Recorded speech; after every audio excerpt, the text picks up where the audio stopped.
सभी को मेरा नमस्कार। आइए आज आपको बनारस के इर्द गिर्द 5 ऐसी खूबसूरत जगहों पर घूमने ले चलते हैं जहां हम लोगों का बहुत कम जाना होता है।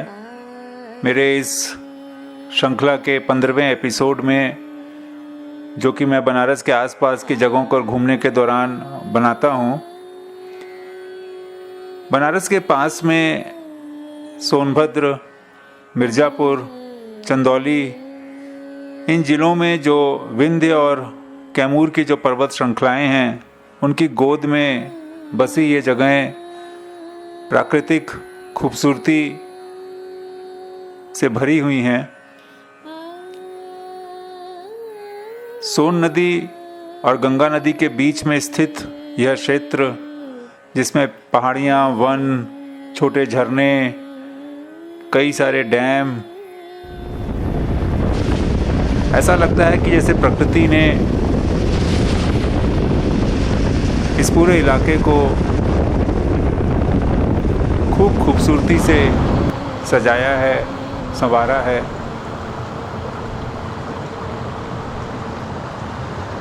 चंद्रप्रभा जंगलों के घने वन के बीच में स्थित यह छोटा सा झरना, इसकी छटा ही निराली थी। इसके बगल में बैठे बैठे कब वक्त गुजर जा रहा था पता ही नहीं चल रहा था। उठने का वहाँ से मन भी नहीं कर रहा था।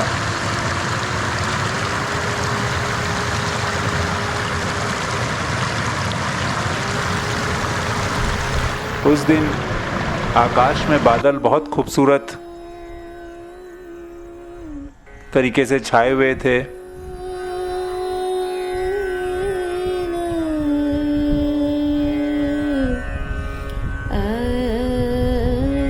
अपने कैमरे से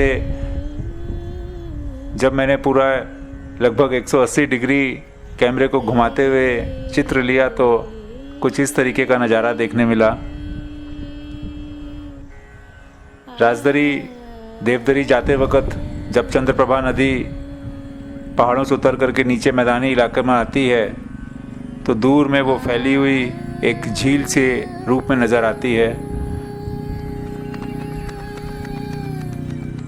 यहाँ के वन घने हैं, हरे भरे घास के मैदान हैं पहाड़ों पर, और उन पे चरते गाय, भेड़, बकरियाँ, सब कुछ बहुत ही मनमोहक लगता है।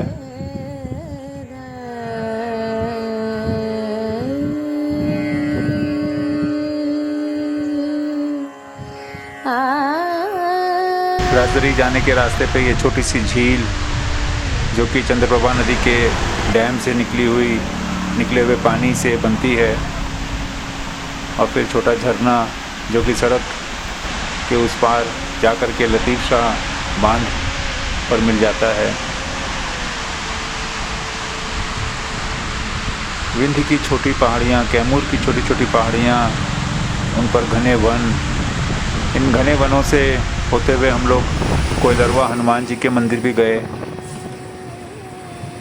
बहुत ही सुंदर मंदिर था। लगभग आधे से पौन घंटे का ड्राइव था जंगलों के बीच से होते हुए, और उसके बीच में एक झरने के किनारे यह मंदिर स्थित था।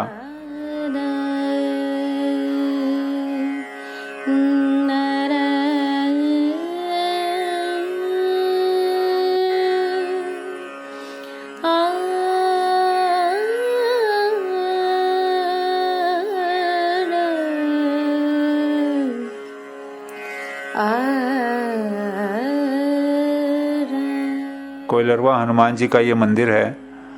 यहाँ से थोड़ी दूर चंद्रप्रभा डैम। ये हम लोग राजदरी के वॉच टावर पे जब ऊपर चढ़े तो वहाँ से चंद्रप्रभा डैम का बहुत ही सुंदर नज़ारा दिख रहा था। इधर पूरा चंद्रप्रभा वाइल्ड लाइफ सेंचुरी के घने वन हैं।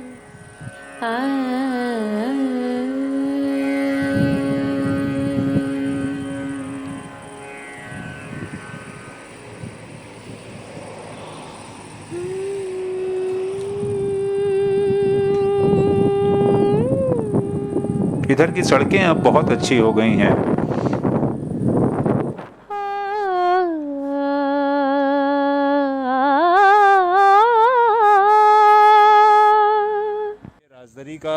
वॉच टावर है और पीछे हम लोगों को पूरा राजदरी और देवदरी के जो जंगल हैं, चंद्रप्रभा वाइल्ड लाइफ सेंचुरी के वो जंगल दिख रहे हैं। और इसके इधर यदि हम लोग देखेंगे इस तरफ तो ये सड़क है जो नौगढ़ जा रही है, चकिया से जाती है नौगढ़ की तरफ। और बहुत पीछे की तरफ इसमें जो चंद्रप्रभा डैम है, जो चंद्रप्रभा रिवर पे है, चारों तरफ की पहाड़ियों का पानी आकर के उसमें इकट्ठा होता है, वो डैम भी दिख रहा है पीछे।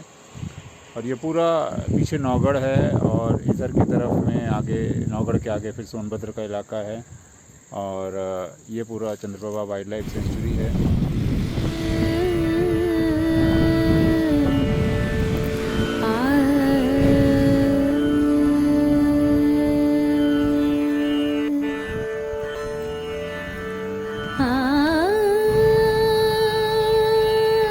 लौटते में हम लोगों ने खूबसूरत शिकारगंज की झील देखी। शिकारगंज एक छोटा सा कस्बा है जो कि जब चकिया से अरोरा जाते हैं तो रास्ते में पड़ता है।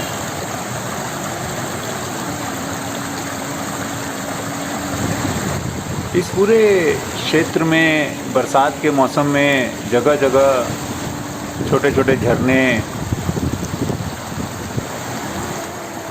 जंगलों में बहती हुई जल की धाराएं,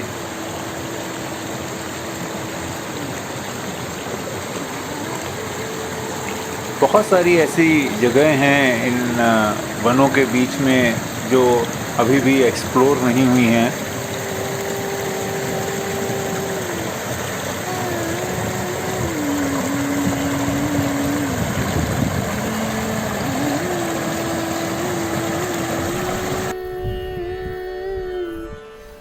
ये जब हम लोग कोइलरवा हनुमान जी के मंदिर में दर्शन करके वापस राजदरी देवदरी के रास्ते लौट रहे थे तो रास्ते के कुछ दृश्य हैं।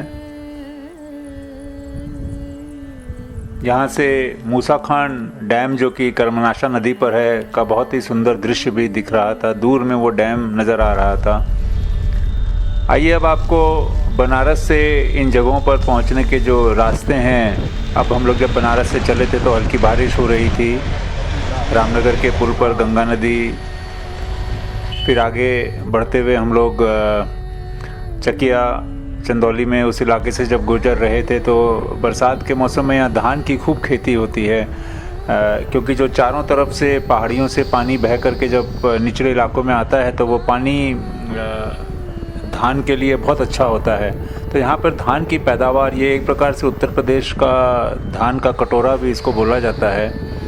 हर जगह इस पूरे इलाके में सोनभद्र और ये मिर्ज़ापुर, चकिया, चंदौली, इस पूरे इलाके में आपको धान की खेती खूब देखने मिलेगी।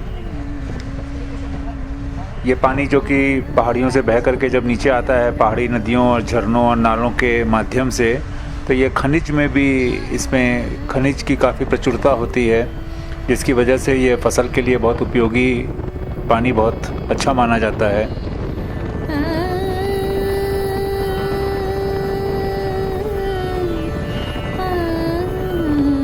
यहाँ पर बिजली के तार भी बहुत देखने मिलते हैं, क्योंकि कई थर्मल पावर प्रोजेक्ट्स हैं सोनभद्र इलाके में एनटीपीसी के, तो बिजली संयंत्र हैं और 2000-3000 मेगावाट इकाई के बिजली संयंत्र हैं जो कि उत्तर भारत के कई राज्यों को बिजली प्रोवाइड करते हैं। जम्मू कश्मीर ग्रिड के थ्रू जम्मू कश्मीर तक बिजली जाती है, यहाँ पर बनी हुई कोयले के माध्यम से प्रोड्यूस होती है। तो जब भी आप इन रास्तों पर चलेंगे तो आपको बिजली के बड़े बड़े खंभे जो कि हाई वोल्टेज करंट बिजली ले जाते हैं वो देखने को मिलेंगे।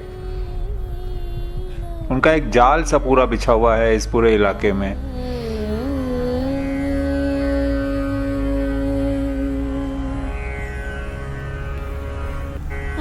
हम लोग धीमे धीमे अब चकिया की तरफ बढ़ रहे हैं और चकिया से आगे होकर के फिर राजदरी देवदरी के इलाके में जाएंगे। जब आप चकिया से राजदरी देवदरी की तरफ बढ़ते हैं तो फिर धीमे धीमे ये विंध्य की छोटी पहाड़ियाँ दिखने लगती हैं और बिहार की तरफ, जब आप बिहार बॉर्डर की तरफ जाएंगे तो यही पहाड़ियाँ, कैमूर की पहाड़ियाँ और विंध्य की पहाड़ियाँ आपस में मिलती हैं। दूर दूर में छोटे गांव बसे हुए हैं।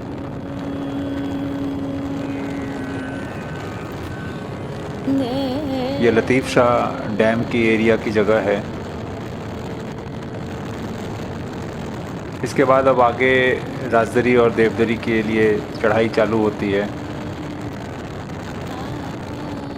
इस रास्ते में आगे चलते हुए ये रोड फिर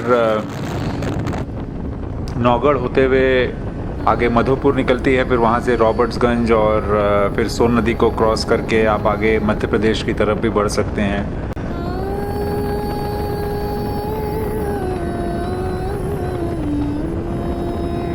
रॉबर्ट्सगंज से और आगे जब हम सोन नदी की तरफ जाते हैं तो मैंने कई वीडियोस उधर के भी इलाकों पर बनाए हैं। रियंद डैम के ऊपर, फिर उधर अगुड़ी का किला है, फिर विजयगढ़ फोर्ट है, सलखन फॉसिल पार्क है। बहुत सारी घूमने की जगह हैं उस इलाके में भी। कई झरने हैं। सोन नदी का दृश्य उधर से बहुत सुंदर दिखाई देता है। चौपन से जब सोन नदी को देखते हैं तो बहुत अच्छा लगता है।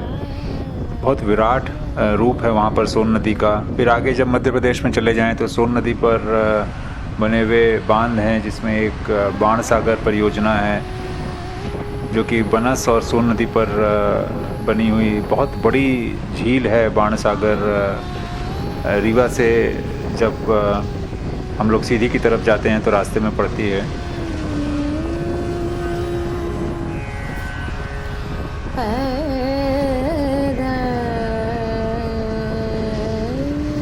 राजदरी देवदरी तो हम लोग में से बहुत लोग गए होंगे। इस इलाके में एक और फॉल है जिसका नाम है चांद पत्थर।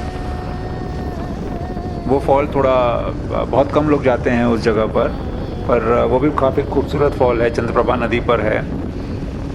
राजदरी देवदरी के और ऊपर जाएंगे तो चंद्रप्रभा डैम है। इस वीडियो के अंत में मैंने एक बनारस के आसपास जितने भी डैम और झील हैं उसकी भी एक तस्वीर मैंने बनाई थी एक बार, तो वो इस वीडियो के अंत में है। यहाँ से ये कोयलरवा हनुमान जी के मंदिर के लिए अंदर बाएं तरफ एक रास्ता कटता है जो कि राजदरी के मेन गेट से लगभग 1 किलोमीटर पहले है। ये घने जंगलों से होता हुआ ये रास्ता पहाड़ी रास्ता है और अंदर होता हुआ फिर ये कोयलरवा हनुमान जी के मंदिर जाता है। लगभग 8 से 10 किलोमीटर अंदर है ये मेन रोड से। पर यहाँ की प्राकृतिक छटा बहुत ही सुंदर है, बहुत सुंदर है। ये मैंने वीडियो को थोड़ा सा फास्ट फॉरवर्ड किया है, इसलिए आप लोग को लग रहा होगा कि गाड़ी बहुत तेज चल रही है, जबकि ऐसा नहीं था।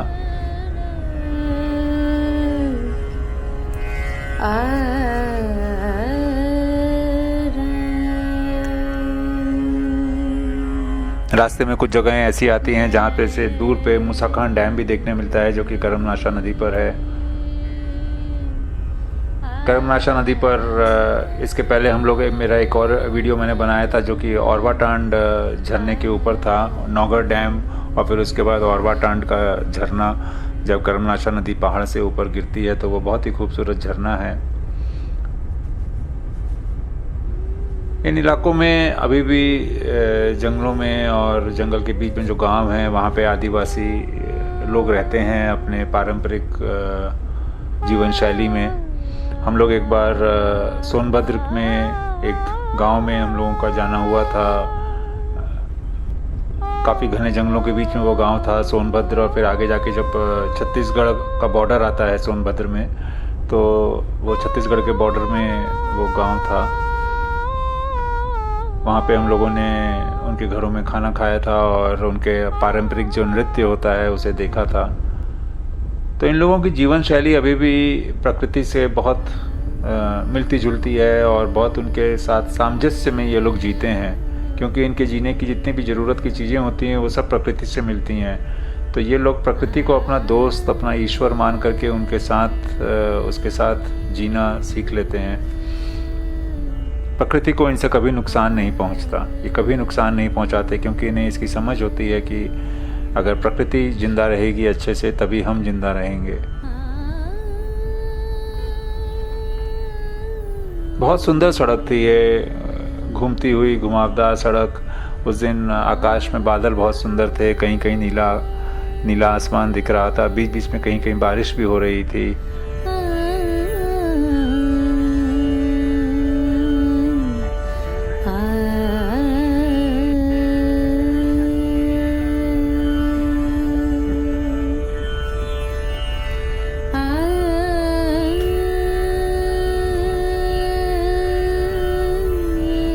इसी रोड पे अगर हम लोग आगे बढ़ते जाएंगे मंदिर के आगे भी, तो अब कर्मनाशा नदी हम लोगों को मिलती। हम लोग वहाँ अंदर उतना अंदर नहीं गए, शाम हो रही थी और हम लोगों को वापस भी लौटना था और आगे का रास्ता भी ठीक नहीं था। जंगलों के थ्रू होते हुए फिर कर्मनाशा नदी है आगे, वहाँ पर उस पर एक छोटे मोटे झरने भी हैं और फिर बिहार का बॉर्डर है आगे। रोहतास और कैमूर ज़िले हैं बिहार के उस तरफ।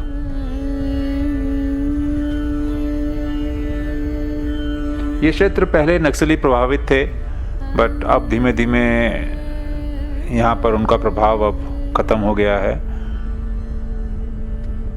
पर फिर भी जंगल घने हैं और शाम के बाद यहाँ यात्रा करना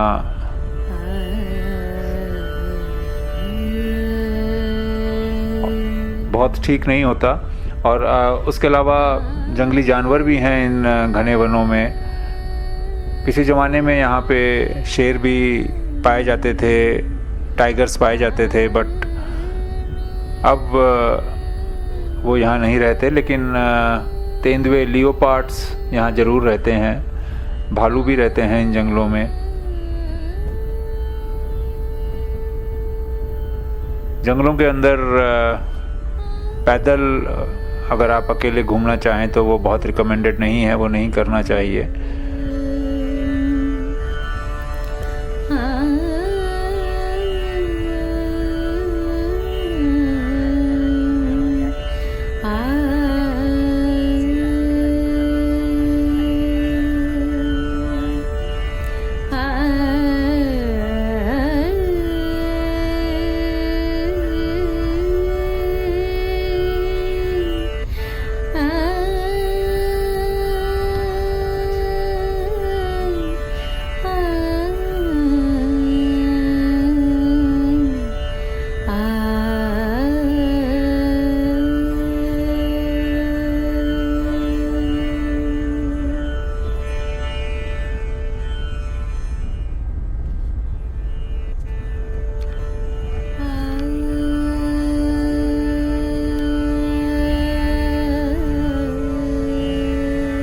हनुमान जी के दर्शन करने के बाद हम लोग शाम होते होते फिर वापस चकिया की तरफ लौट रहे थे।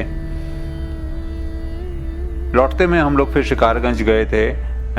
चकिया जब आप पहुंचते हैं तो उसके पहले एक तिमानी आती है। उस तिमानी से अगर दाएं जाएंगे तो फिर चकिया के मार्केट होते हुए मुगलसराय की तरफ निकल सकते हैं, या एक रास्ते से अंदर से होते हुए फिर टेंगड़ा मोड़ को भी जा सकते हैं चकिया बाज़ार के बाद। दोनों ही रास्ते अच्छे हैं। हम लोग सीधा चकिया बाज़ार के बाद फिर टेंगड़ा मोड़ की तरफ निकल जाते हैं एक अंदर के रास्ते से। और अगर उस तिमानी से बाएं जाते हैं तब फिर अरोरा चले जाते हैं शिकारगंज होते हुए।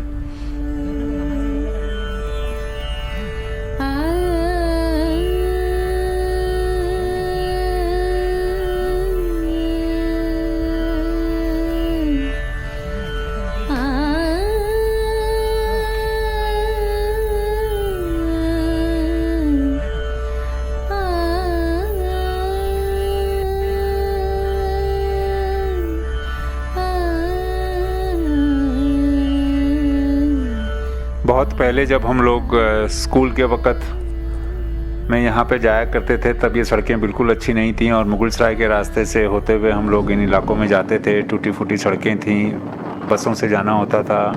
पहुँचते पहुँचते तक ही राजरी देवगिरी पहुँचते पहुँचते तक ही लोग थक के चूर हो जाया करते थे। बट अब सड़कें बहुत अच्छी हो गई हैं यहाँ तक जाने के लिए।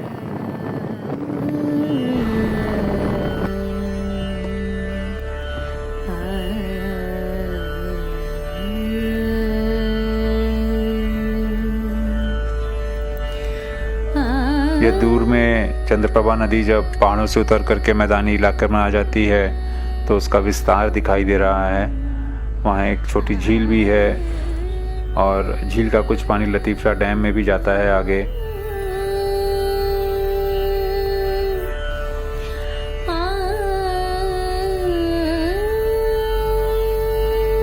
चंद्रप्रभा नदी और आगे जा कर के फिर जरगो नदी में मिलती है, जो कि जरगो डैम से जो पानी निकलता है, जो जरगो नदी है उस पर मिलती है वो।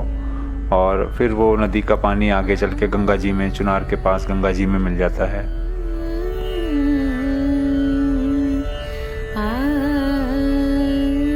बहुत समृद्ध है ये पूरा इलाका।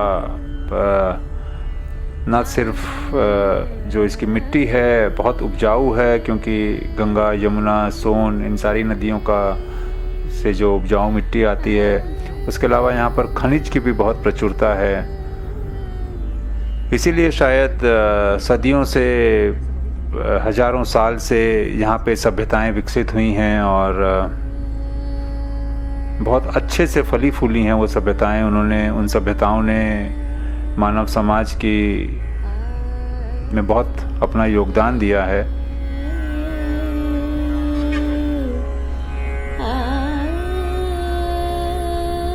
गांव का जीवन अभी भी यहाँ पर बहुत देखने मिलता है।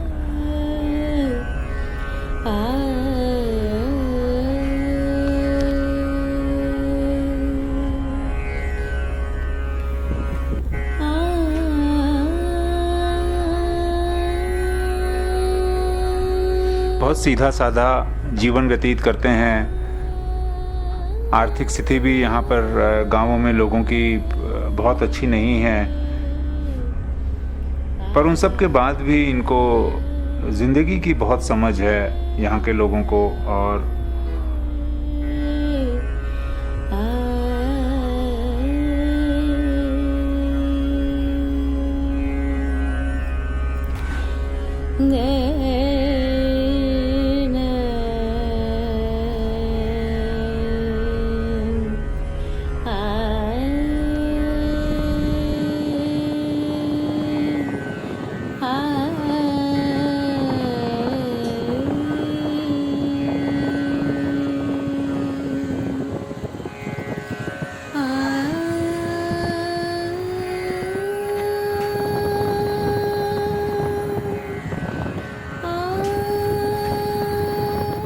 ये लतीफ़ शाह डैम का एक हिस्सा है जो कि कर्मनाशा नदी पर है। लतीफ़ शाह डैम का ये एक छोर है। लतीफ़ शाह बांध और यहाँ से लगभग 5-1 किलोमीटर और आगे जाने पर लतीफ़ शाह बांध का मेन गेट आते हैं। वहाँ पर एक दरगाह भी है जहाँ पर कि काफ़ी भीड़ होती है बाबा की उस दरगाह पे।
तो आइए बनारस के आसपास के इन सुंदर प्राकृतिक स्थलों को हम लोग साफ रखें, स्वच्छ रखें, यहाँ की प्रकृति से प्रेम करें, उसकी सुरक्षा करें। जब हम यहाँ घूमने जाएं तो इनको गंदा ना करें। प्लास्टिक, पॉलीथीन, थर्माकोल इन जगहों पर ना ले जाएं, और जो भी कचरा हम लोग यहाँ लेकर के जाएं उसे वापस अपने साथ शहर ले आएं, उसे वहाँ ना छोड़ करके फेंक करके आएं।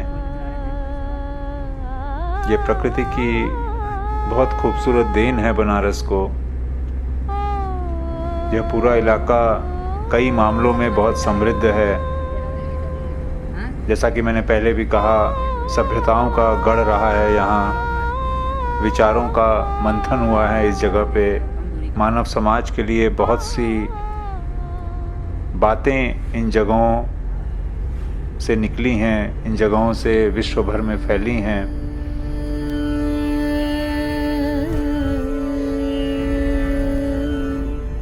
हम सब की जिम्मेदारी है कि हम अपनी इस विरासत को, जो कि ईश्वर ने, प्रकृति ने हमें उपहार के रूप में दी है, इसे संजो करके रखें अपने आने वाली पीढ़ी के लिए, अपने बच्चों के लिए, ताकि वो कभी हमसे ये सवाल ना पूछें कि आप लोगों ने इतनी सुंदर जगह को ख़राब क्यों कर दिया। विश्वास करिए, अगर ये जगह नहीं रहेंगी, इस तरह की खूबसूरत जगहें अगर हमारे बीच से लुप्त हो जाएंगी, तो जीवन का रस भी ख़त्म हो जाएगा।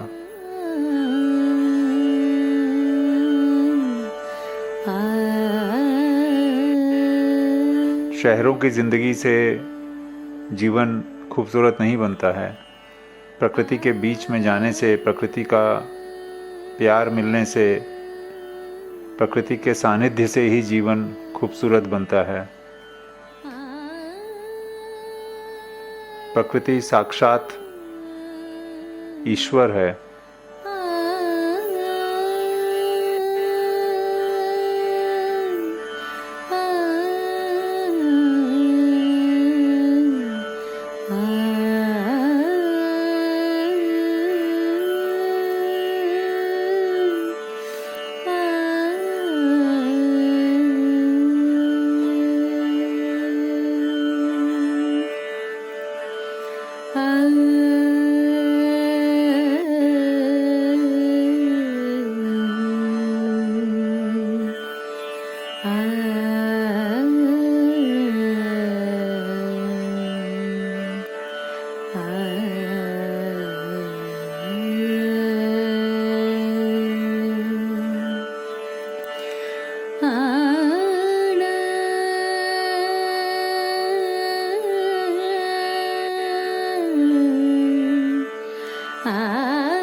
आप सबका बहुत बहुत धन्यवाद।